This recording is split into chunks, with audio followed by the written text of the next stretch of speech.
안녕하세요. 개념 끝장내기 화학 짱쌤 장은경입니다. 여러분 요리 좋아하시나요? 쌤은 잘 하지 못해도 요리를 좋아하는데요.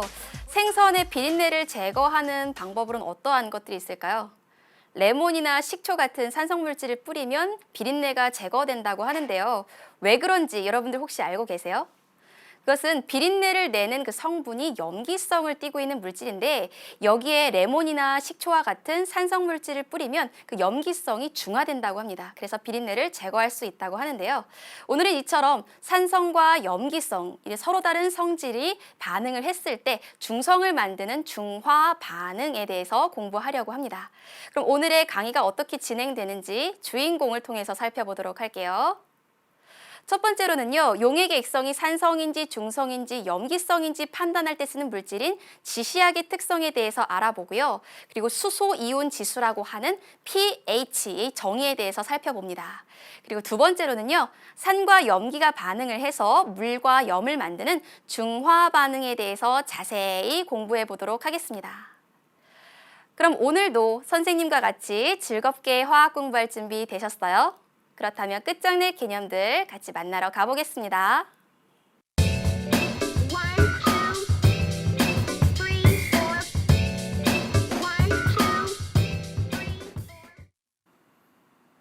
본격적인 내용에 앞서서 선생님이 용액의 액성에 따라, 즉 산성, 중성, 염기성에 따라서 지시약의 색이 어떻게 변하는지 실험을 통해서 여러분들에게 결과를 알려드리도록 할게요. 지금 선생님 앞에는 여러 가지 시약과 지시약이 있습니다. 이 중에서 먼저 산성물질인 염산을 4개의 홈판에 나누어 담을게요. 그리고 중성인 증류수도 두 번째 줄 4개의 홈판에 나누어 담겠습니다. 그리고 염기성 물질인 수산화나트륨 수용액도 4개의 홈판에 나누어 담을게요. 그리고 이제부터 서로 다른 지시약으로 색 변화를 살펴보도록 할게요. 먼저 리트머스 용액이에요. 리트머스 용액을 산성, 중성, 염기성 용액에 떨어뜨리면 원래 리트머스 용액이 보라색인데 산성 용액에서는 붉은색, 그리고 중성 용액에서는 보라색, 그리고 염기성 용액에서는 푸른색을 띈다는 것을 알 수 있습니다. 그럼 이번에는 BTB 용액을 각각의 용액에 떨어뜨릴게요. BTB 용액을 떨어뜨리면요, 산성일 때는 노란색, 중성일 때는 초록색, 그리고 염기성일 때는 파란색으로 변한다는 것을 알 수 있습니다. 그 다음 메틸 오렌지를 각 용액에 떨어뜨릴게요. 메틸 오렌지를 떨어뜨리면 산성 용액에서는 빨간색을 띠지만 중성과 염기성에서는 노란색을 띈다는 것을 알 수 있고요. 마지막 페놀프탈레인 용액을 각각에 떨어뜨리면요, 산성과 중성 용액에서는 색이 변하지 않지만 염기성 용액에서는 굉장히 진한 붉은색으로 변한다는 것을 알 수가 있습니다. 이렇게 용액의 액성에 따라서 지시약은 서로 다른 색으로 나타나는데요. 이 내용을 다시 한번 정리하도록 할게요. 여기 표에 정리하도록 하겠습니다. 리트머스 용액이 산성일 때는 붉은색을 띠고요. 중성일 때는 보라색, 염기성일 때는 푸른색을 띈다는 것을 우리가 관찰했지요. 그리고 브로모티몰 블루라고 하는 이 지시약은 산성일 때 노란색, 중성일 때 초록색, 염기성일 때 파란색을 띠고요.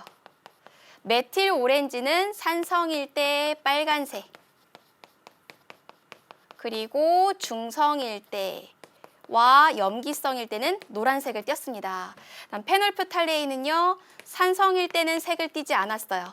그리고 중성일 때도 색을 띠지 않았었는데 염기성일 때는 굉장히 진한 붉은색을 띈다는 것을 알 수 있습니다. 이 4가지는 우리가 실험을 통해서 확인을 했고요. 보라색 양배추를 가지고서도 이렇게 용액의 액성을 판단할 수 있는데요. 산성일수록 붉은색을 띠고요. 중성에 가까울수록 보라색에서 자주색으로, 그리고 염기성에 가까울수록 초록색, 노란색으로 변하는 이러한 특징이 있습니다. 이러한 물질들, 리트머스, BTB, 메틸 오렌지, 페놀프탈레인 파라피탈레인, 보라색 양배추 같은 물질은 용액의 액성이 산성인지 중성인지 염기성인지 알 수 있는 그런 물질들이죠. 색이 변하는 것을 관찰해서 용액의 액성을 알 수 있는 지시약이라고 할 수 있겠습니다. 그러면 지시약 말고도 우리가 pH라고 하는 수소이온 지수를 통해서 용액의 액성을 판단할 수 있는데, 그럼 pH가 무엇인지 살펴보도록 할게요. 수소이온 지수를 pH라고 합니다. 무슨 뜻이냐 하면요, 수용액 속에 수소이온이 얼마나 높은 농도를 차지하고 있는지, 수소이온의 농도가 높은지 낮은지를 수치로 나타낸 것이 바로 pH입니다. 이 pH를 구하는 과정은요, 로그 함수로 구해요. 근데 이 로그 함수는 아직 중학교 교육과정에 나오지 않죠. 고등학교 가서 배우죠. 그래서 이것을 어떻게 해석하는지 선생님 알려줄게요. 수소이온 농도가 높으면 높을수록 이것은 산성이 더 강하다라는 뜻인가요? 아니면 염기성이 더 강하다라는 뜻인가요? 바로 산성이 강하다라는 뜻이죠. 그러니까 산성도가 높아진다라는 뜻입니다. 이 수소이온 농도가 많으면 많을수록 이 전체 계산한 값, pH라고 하는 값은 점점 작아지는 특징이 있어요. 그래서 정리하자면 산성이 강할수록 pH 값은 작아집니다. 그럼 반대로 산성이 약해지고 염기성이 강해지면 pH 값이 커지는 특성이 있어요. 그럼 산성도 아니고 염기성도 아닌 중성일 때는 pH가 얼마나 되는가 계산을 해보면요.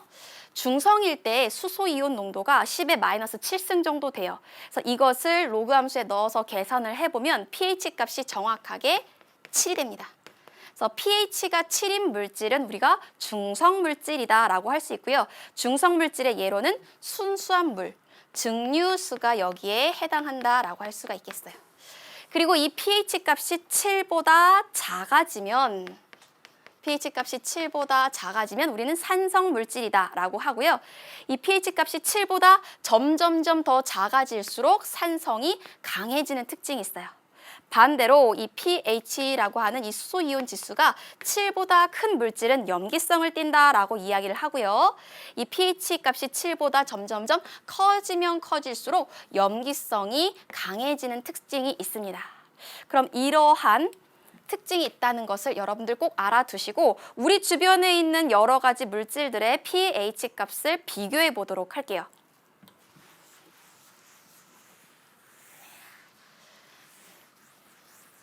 여기 여러 가지 물질들이 쭉 나타나져 있는데요. 이 중에서 기준이 되는 값 먼저 볼게요.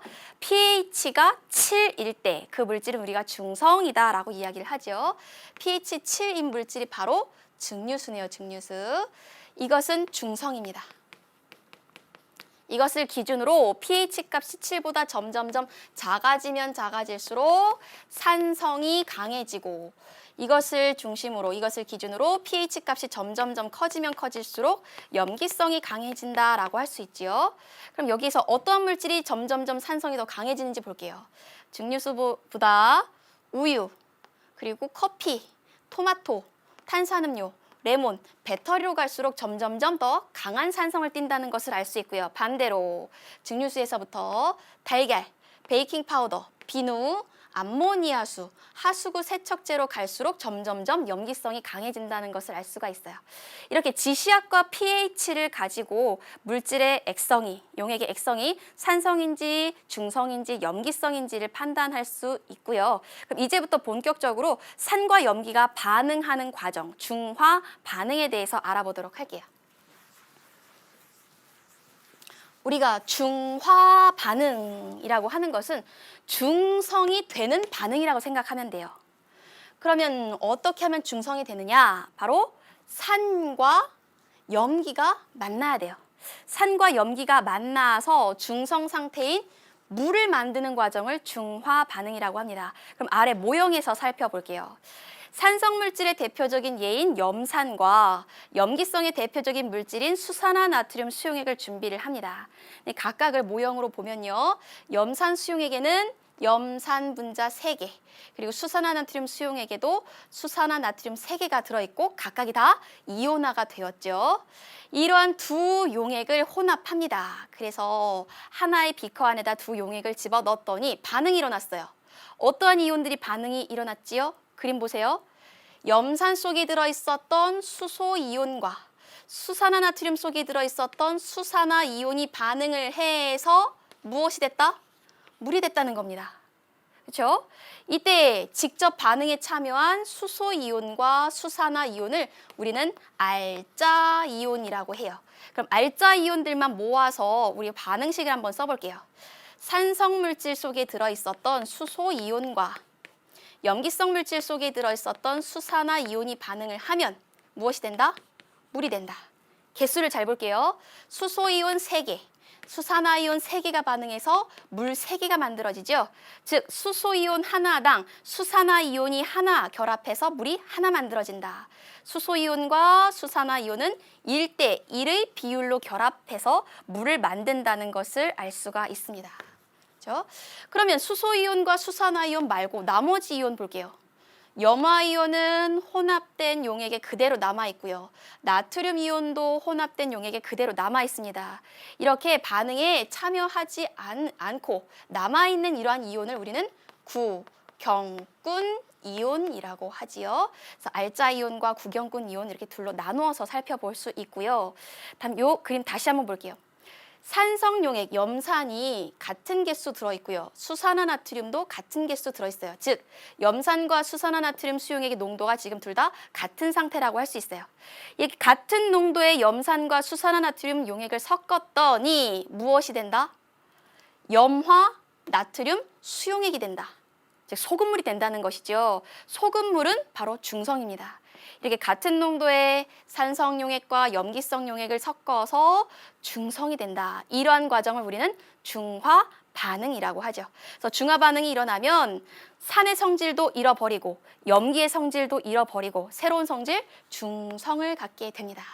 이러한 반응을 중화 반응이라고 해요. 그래서 중화 반응 과정을 정리하자면 이렇습니다. 산과 염기가 반응해서 중성 상태인 물이 만들어지고 나머지 물질은 모두 다 염이라고 불러요. 그럼 염에 대해서는 조금 이따 다시 살펴보고요. 그럼 이 과정을 전체 화학 반응식으로 정리해 보도록 할게요. 염산은 물에 녹아서 수소이온과 염화이온으로 나누어지고요. 그리고 수산화나트륨도 물에 녹아서 이렇게 나트륨 이온과 수산화 이온으로 나눠지죠.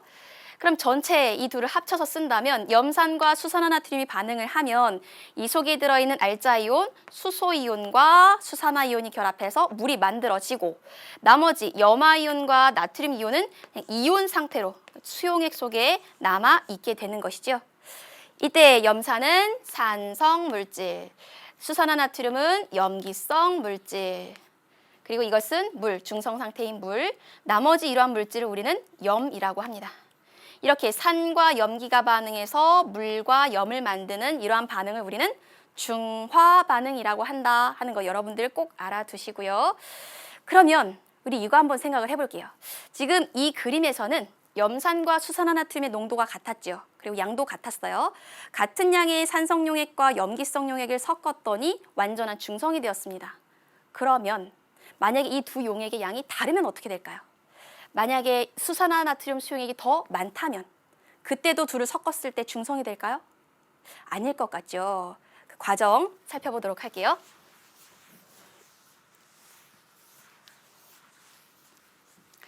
반응하고 났을 때 그 용액의 액성은 무엇에 따라 결정되느냐? 남아있는 수소이온과 수산화이온 이 둘의 수에 따라서 결정됩니다. 무슨 뜻이냐 하면 다시 이 그림 볼게요. 지금 이 염산 수용액에는 수소이온 3개 들어있지요. 그리고 수산화나트륨 수용액에는 수산화이온 3개 들어있어요. 즉 수소이온의 개수와 수산화이온의 개수가 서로 같은 상태이지요. 이런 두 수용액을 섞으면 각각의 수소이온과 수산화이온이 모두 다 반응을 해서 물이 만들어지죠. 1대1의 비율로 반응해서 물이 다 만들어지죠. 따라서 이렇게 만들어진 혼합용액은 중성이 됩니다. 그런데 염산보다 만약에 수산화나트륨 수용액이 더 많다면 이 둘을 섞었을 때 수소이온은 모두 반응을 해서 없어지지만 수산화이온은 반응하고서도 몇 개가 더 남아 있겠죠. 그렇죠? 그래서 수산화이온이 수소이온보다 더 많기 때문에 반응을 하고 나서도 용액의 액성이 중성이 아니라 염기성이 된다라고 할 수 있어요. 그럼 반대로 이번에는 수산화나트륨 수용액은 그대로인데 염산 수용액이 더 많을 때, 즉 이거보다 수소이온이 더 많을 때, 이럴 때 한번 생각해 봅시다. 두 용액을 섞으면요, 수산화나트륨 속에 들어있었던 수산화이온은 모두 다 물을 만드는 데 반응하는 데 참여했을 거예요. 그런데 이 속에 들어있는 수소이온은 3개만 반응하고 나머지 남는 것들은 그대로 산성을 띠고 있겠죠. 따라서 수소이온이 수산화이온보다 더 많아지면 중화 반응을 일으키고 나서도 여전히 산성이 됩니다. 그래서 반응 후의 용액의 액성은 남아있는 수산화이온과 수소이온과 수산화이온의 개수에 따라 달라지는데 수산화이온이 더 많으면 염기성, 둘의 개수가 같으면 중성, 수소이온이 더 많이 남아있으면 산성 용액이 된다는 것. 요거 꼭 알아두시고요. 그럼 이제부터 무엇을 할 거냐? 산성 수용액에 염기성 수용액을 조금씩 넣어서 용액의 액성이 어떻게 달라지는지, 또는 반대로 염기성 수용액에 산성 수용액을 조금씩 넣어서 용액의 액성이 어떻게 달라지는지 살펴보도록 하겠습니다. 우선 모형을 볼게요. 여기에 수산화나트륨 수용액과 염산이 있습니다. 수산화나트륨 수용액은 염기지요. 그리고 염산은 산입니다. 지금 이 염기성 물질이 비커에 담겨 있어요. 그리고 우리는 비커의 액성, 비커 안에 들어있는 물질의 액성만 보려고 해요. 그럼 여기에는 수산화나트륨 수용액만 들어있으니까 염기성에서부터 출발을 하죠. 여기에 염산을 집어넣습니다. 염산 한 분자를 집어넣는다라고 할게요. 그러면 이 속에 들어있었던 알자이온, 수소이온과 그리고 비커 안에 들어있었던 알자이온, 수산화이온이 반응을 해서 물을 하나 만들게 되죠. 그리고 비커 안에는 어떠한 이온이 들어있나요? 나트륨 이온, 염화이온, 물이 들어있는데 이것은 용액의 액성에 영향을 주지 않고 수산화이온이 들어있지요. 아직도 수산화이온이 들어있기 때문에 여전히 용액의 액성은 염기성이에요. 이 상태에서 염산을 더 추가합니다. 그럼 이번에도 이 속에 들어있었던 알자이온, 수소이온과 비커 안에 들어있었던 수산화이온이 반응을 해서 물을 하나 더 만들게 돼요. 그렇죠? 그럼 비커 안의 액성을 볼게요. 이 비커 안에는 수소이온도 없고 수산화이온도 없죠. 따라서 중성이 됩니다. 이렇게 중성이 되는 바로 이 지점을 우리는 중화점이라고 해요. 그래서 중화점을 정리하자면 이렇습니다. 중화점이란 수소이온과 수산화이온의 개수가 같아서 1대1로 반응을 하죠. 같아서 중화 반응이 완전히 완결되었다. 그래서 용액의 액성이 중성이 되는 지점을 우리는 중화점이라고 합니다. 중화점. 그럼 중성이 되었어요. 중화점이 됐어요. 이 상태에서 염산을 더 넣으면 어떻게 될까요? 이제 이 속에 들어있는 수소이온과 더 이상 반응할 수산화이온이 남아있지 않죠. 따라서 넣어준 수소이온과 염화이온은 그대로 용액 속에 남아있습니다. 그럼 비커 안에는 수소이온이 들어있기 때문에 용액의 액성은 산성으로 변하게 돼요. 따라서 정리하자면 염기성 물질에 산성 물질을 조금씩 첨가를 하게 되면 용액의 액성은 염기성에서 중성을 거쳐 산성으로 변한다는 걸 알 수가 있어요. 이때 중성이 되는 바로 그 지점, 중화점을 찾을 수 있는 방법이 3가지가 있어요. 어떤 것이 있느냐? 첫 번째, 온도를 확인하는 겁니다. 온도. 왜 온도를 확인을 하느냐? 우리가 중화 반응을 일으킬 때는요, 수소이온과 수산화이온이 반응을 해서 물이 만들어지죠. 이렇게 물이 만들어질 때는 열이 발생해요. 이때 발생하는 열을 우리는 중화열이라고 해요. 그래서 물이 많이 만들어지면 많이 만들어질수록 열이 많이 발생하니까 온도가 높아지는 것이죠. 그래서 물이 가장 많이 만들어진 중화점에서의 온도가 그래서 가장 높다는 특징이 있어요. 그럼 다시 위에 그림 볼게요. 첫 번째 비커에는 물이 하나도 만들어지지 않았어요. 그러니까 열이 발생하지 않죠. 두 번째 비커에서는 물 하나 만들어졌어요. 그러니까 어느 정도 열이 발생할 겁니다. 세 번째 비커에서는요, 물 2개가 만들어졌어요. 그러니까 이때보다 열이 더 많이 발생을 하겠죠. 네 번째 비커에선 더 이상 물이 만들어지지 않았어요. 그러니까 열은 더 이상 발생하지 않아요. 그런데 용액이 더 추가가 되었죠. 따라서 온도는 이때보다 오히려 낮아집니다. 그래서 이 중에서 가장 온도가 높은 것은 물이 가장 많이 만들어진 세 번째 비커라는 걸 알 수가 있어요. 이렇게 온도가 가장 높은 지점이 중성이 되는 지점, 바로 중화점이다 라고 하는 걸 여러분들 꼭 기억을 해주시고요. 그럼 이것과 관련된 그래프 하나 보도록 할게요. 이번에도 염산과 수산화나트륨 수용액을 섞는 건데 둘 다 농도는 같아요. 근데 시험관 5개를 준비해요. 그리고 각각의 시험관에 염산과 수산화나트륨 수용액의 양을 서로 다르게 넣습니다. 그래서 염산은 18, 6, 4, 2, 수산화나트륨 수용액은 2, 4, 6, 8, 10만큼 집어넣었어요. 그리고 나서 온도를 측정합니다. 그랬더니 온도가 가장 높은 지점은 바로 염산 6ml, 수산화나트륨 수용액 6ml 넣었을 때가 바로 온도가 가장 높네요. 그렇다면 이때가 바로 중성이 되는 지점, 중화점이라고 할 수 있겠죠. 그럼 중화점에 도달하기 이전인 이 두 지점은 어떠한 상태인가요? 6대 6, 1대 1로 반응을 했는데 이 앞에 있는 시험관은 모두 다 염산이 더 많네요. 따라서 산성 용액이라 할 수 있고요. 이 뒤에 있는 이 두 지점은요. 두 시험관은 수산화나트륨이 훨씬 더 많죠. 따라서 두 시험관은 염기성 용액이 들어있다라고 할 수가 있겠습니다. 그럼 두 번째 방법, 중화점을 찾을 수 있는 두 번째 방법에 대해서 생각을 해볼게요. 다시 모형으로 갑니다. 전기 전도도를 측정하는 거예요. 그러니까 전기가 얼마나 잘 흐르는지를 보는 거예요. 근데 이 전기가 잘 흐르는지에 영향을 주는 것은 이온의 농도입니다. 이온의 농도. 근데 여기서 염기성 물질에 삼성 물질 점점점 추가를 하면 이온의 개수가 달라질 거예요. 그리고 이온의 개수뿐만 아니라 용액의 양도 달라져요. 그럼 이온의 개수 먼저 볼게요. 비커 안에 지금 이온이 4개 들어있었어요. 한 분자 중화가 되었죠. 그래도 여전히 이온의 개수가 4개네요. 다음 세 번째 비커도 이온의 개수가 4개입니다. 그런데 용액의 양은 다르죠. 점차 용액이 추가가 돼요. 따라서 이온 농도는 세 번째 비커로 갈수록 점점점 농도가 낮아지죠. 농도가 낮아지면 전기 전도도도 낮아집니다. 따라서 중화 반응이 일어난 시점, 중화점에서는 이온의 농도가 제일 낮기 때문에 전기 전도도가 가장 낮다라는 특징이 있어요. 그렇죠? 그리고 이 뒤에는요. 다시 염산이 더 들어가죠. 그러면 이온의 개수가 6개네요. 그렇죠? 이온의 개수가 다시 많아지니까 이온 농도는 다시 올라가서 전도도는 올라갑니다. 그래서 가장 전기 전도도가 낮은 지점이 바로 중화점이라는 거. 이것을 통해서 중화점을 알아낼 수 있는 방법이 있고요. 그다음 세 번째 방법. 세 번째 방법은요. 지시약의 색이 변하는 것을 보고 알아냅니다. 지시약의 색은 염기성일 때, 중성일 때, 산성일 때 색깔이 다 다르죠. 그렇죠? 그래서 염기성일 때 나타나는 색에서 중성일 때 나타나는 색으로 변하는 시점이 바로 중화점이라고 할 수가 있겠죠. 이렇게 중화점을 찾는 방법은 온도가 가장 높은 지점, 전기 전도도가 가장 낮은 지점, 그리고 지시약의 색이 변하는 지점으로 알아낼 수 있어요. 그러면 이제부터 염에 대한 이야기를 좀 해봅시다. 염. 산과 염기가 반응해서 물이 만들어지고 나머지 물질을 우리는 모두 다 염이라고 해요. 아래 화학 반응식을 보면요. 산과 염기가 반응을 했습니다. 그래서 물과 나머지 물질, 염화 나트륨이 만들어지죠. 이것이 바로 우리가 염이라고 하는 거예요. 근데 이 염은요. 물에 녹을 수 있는 수용성 염도 있고 물에 녹지 않는 불용성 염도 있어요.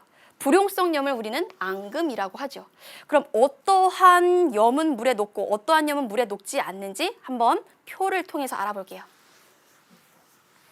이 표 우리가 예전에 공부했었는데 기억나는지 모르겠어요. 앙금 생성 반응에서 어떠한 물질들이 결합했을 때 앙금이 되는지, 어떠한 물질들이 결합했을 때 앙금이 되지 않는지 한번 봤던 표예요. 기억나요? 그렇죠? 산이 가지고 있었던 음이온과 염기가 가지고 있었던 양이온이 결합하면 염이 되는데 여기에 있었던 이 양이온은 모두 염기 것이죠. 그리고 이쪽에 있는 음이온은 모두 다 산의 것입니다. 근데 이 중에서 산이 가지고 있었던 질산이온 같은 경우에는 여러 염기의 양이온들과 결합을 해도 앙금을 거의 만들지 않는다는 특징이 있죠. 그리고 염화이온, 황화이온, 황산이온, 탄산이온으로 갈수록 앙금, 물에 녹지 않는 이러한 염들이 많이 만들어진다는 걸 알 수 있어요. 다음, 염기의 양이온 볼게요. 나트륨 이온이랑 칼륨 이온, 암모늄 이온 같은 이러한 양이온들은 앙금을 잘 만들지 않죠. 그런데 마그네슘 이온, 바륨 이온, 칼슘 이온, 은이온과 같은 이러한 이온들은 점차 앙금을 잘 만들게 되네요. 그렇죠?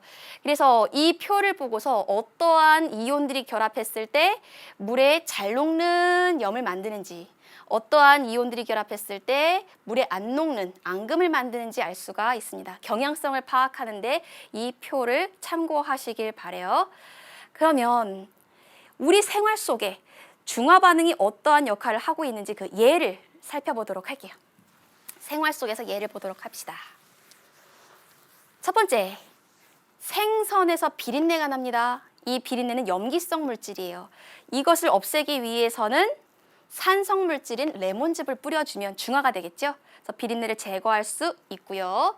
다음 두 번째, 치약. 우리 치약 먹어보면 삼키지는 못하지만 맛을 보면 약간 씁쓸한 맛이 나요. 그건 염기성을 띠고 있는 물질이 들어있기 때문에 그렇죠. 근데 우리가 밥을 먹고 나면 입속이 산성으로 변합니다. 그래서 이가 상할 수 있어요.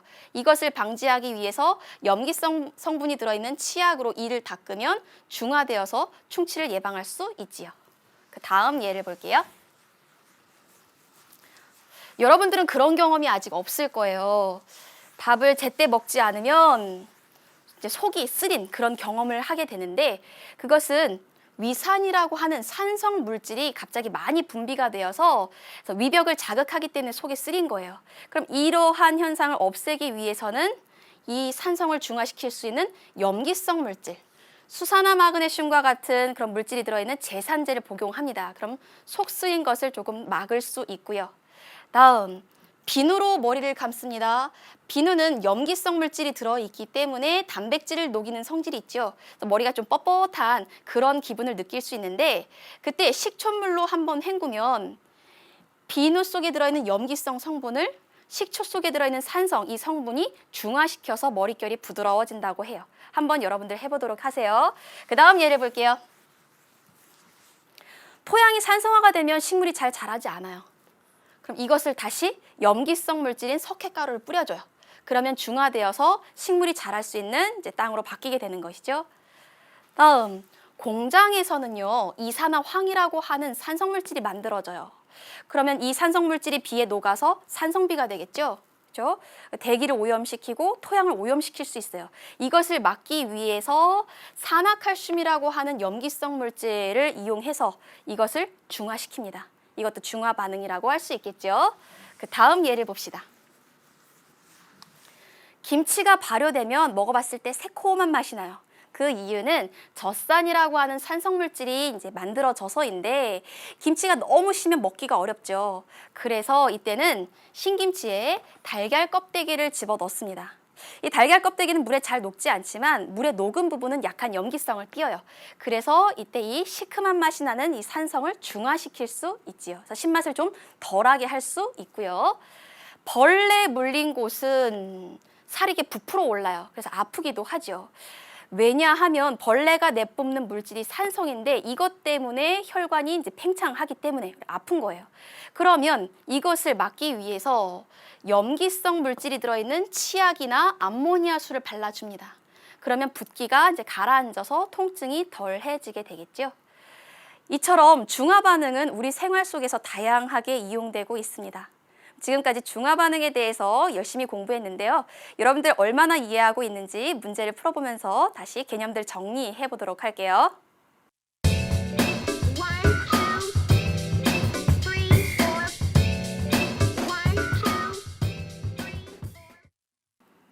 첫 번째 문제부터 살펴보도록 할게요. 표는 우리 주변 물질의 pH를 조사한 것이다. 이에 대한 설명으로 옳지 않은 것은 이라고 되어 있네요. pH, 수소이온 지수라고 하는데 수소이온이 얼마나 많이 들어있는지를 숫자로 나타내는 것이죠. 그러면 산성도 아니고 염기성도 아닌 중성. 중성일 때의 pH는 얼마? 바로 7이죠. 그래서 pH 값이 7인 증류수는 중성입니다. 그럼 7보다 pH 값이 점점 작은 탄산음료와 레몬, 이것은 산성이라고 할 수 있죠. 그리고 pH 값이 점점 작아질수록 산성은 강해지는 특징이 있죠. 반대로 pH 값이 7보다 점점 커지면 커질수록 염기성이 강해지는 특징이 있어요. 그럼 이렇게 표를 정리하고 아래에서 답 찾아보도록 할게요. 첫 번째, 증류수는 중성이다. 네, 증류수는 pH 값이 7이기 때문에 중성 맞습니다. 1번 맞고요. 2번, 산성물질은 두 가지이다. pH 값이 7보다 작은 탄산음료와 레몬, 이 두 가지가 바로 산성물질이라고 할 수가 있죠. 그다음 세 번째, 레몬에는 수소이온이 들어있다. 레몬은 pH가 7보다 작은 2예요, 2. 산성이라는 거죠. 산성이기 때문에 수소이온이 들어있다라고 할 수가 있겠죠. 네 번째, 탄산음료는 레몬보다 산성이 강하다. 탄산음료의 pH는 3, 레몬은 pH가 2예요. 탄산음료가 레몬보다 pH가 더 크죠. pH가 클수록 산성은 더 약하죠. 그래서 이 부분을 고쳐야겠어요. 그래서 4번이 틀렸고요. 5번, 제산제보다 세정제에 수산화이온이 더 많이 들어있다. 제산제보다 세정제의 pH 값이 더 커요. 즉 염기성이 더 강하다는 것이죠. 염기성이 더 강하다는 것은 수산화이온이 그만큼 더 많이 들어있다라고 생각할 수 있겠죠. 따라서 정답은 4번이 되겠습니다. 그래서 pH라고 하는 이 수소이온 지수를 가지고 산성인지 중성인지 염기성인지 판단할 수 있는지를 이제 알아보는 그런 문제였고요. 그 다음 살펴보도록 할게요. 그림은 묽은 염산과 수산화나트륨 수용액의 중화 반응을 모형으로 나타낸 것이다.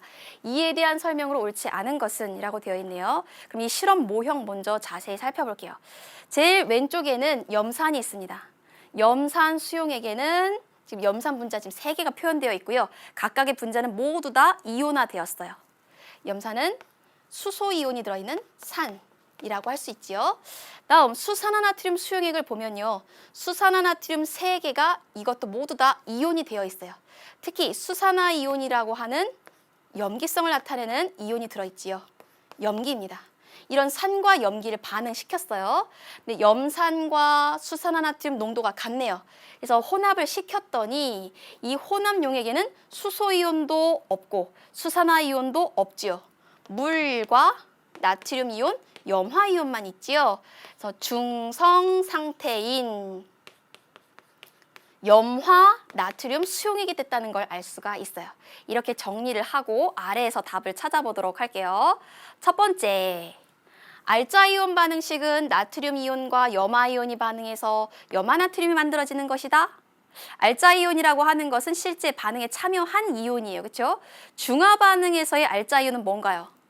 염산 속에 들어있는 수소이온, 그리고 수산화나트륨 속에 들어있는 수산화이온, 이 둘이 알자이온이죠.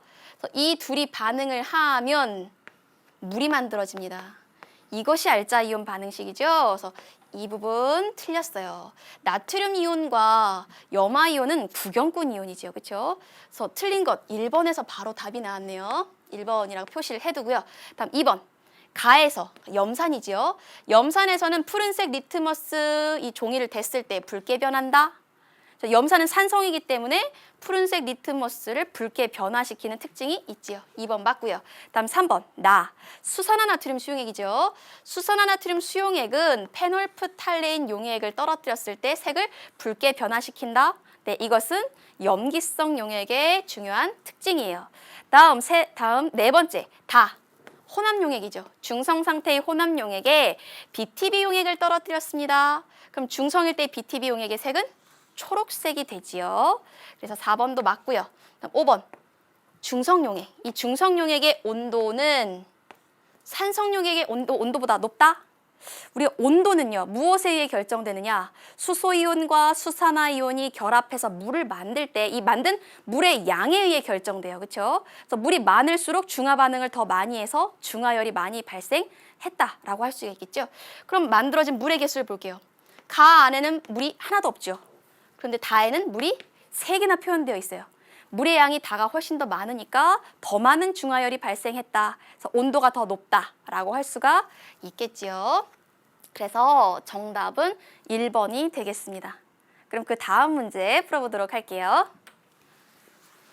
그림과 같이 수산화나트륨 수용액에 페놀프탈레인 용액을 떨어뜨리고 같은 농도의 황산을 떨어뜨리면서 중하점을 찾으려고 한다. 중하점이라고 하는 것은 중성이 되는 지점이죠. 그렇죠?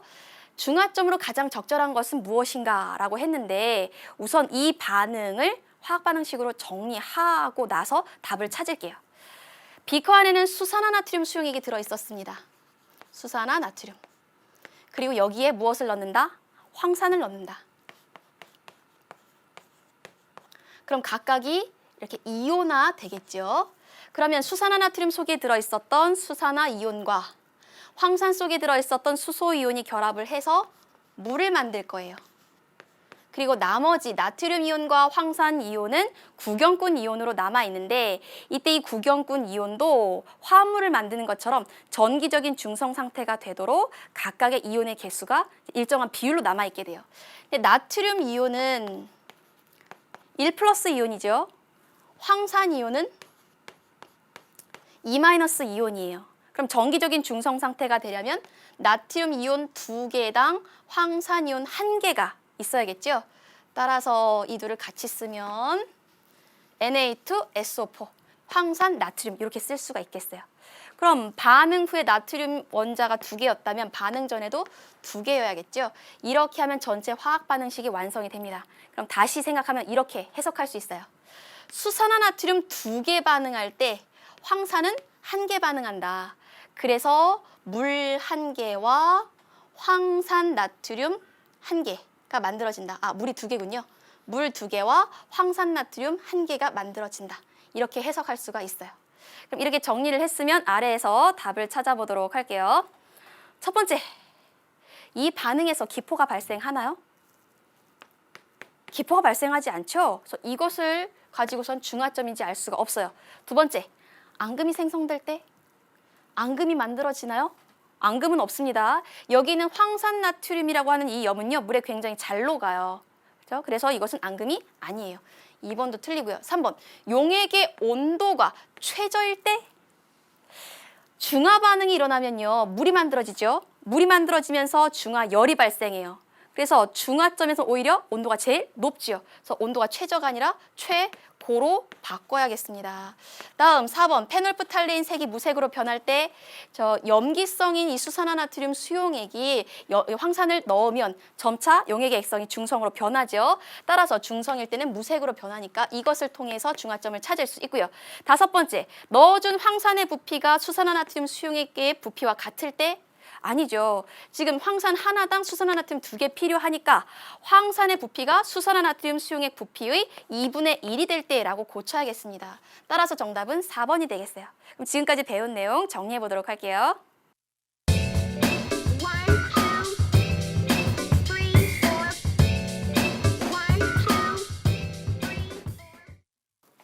첫 번째, pH는 수소 이온의 농도를 수치로 나타낸 것으로서 pH 값이 7일 때는 중성, pH 값이 7보다 작을 때는 산성, pH 값이 7보다 클 때는 염기성이다 라고 할 수 있죠. 다음 두 번째, 산과 염기가 만나 물과 염을 만드는 반응을 우리는 중화 반응이라고 합니다. 다음 세 번째, 이것은 수용액의 온도가 가장 높거나 전도도가 가장 낮거나 지시하게 색이 변할 때 이때로 찾을 수 있다. 이것은 바로 중화점이 되겠지요. 오늘은 중화 반응에 대해서 공부했습니다. 공부하다가 모르는 것은 그냥 넘어가지 마시고 Q&A 게시판에 꼭 올려주세요. 다음 시간에는요, 산소가 관여하는 반응인 산화 환원 반응에 대해서 알아보도록 할게요. 오늘도 고생 많으셨고요. 다음 시간에 즐거운 마음으로 다시 만날게요. 여러분 안녕.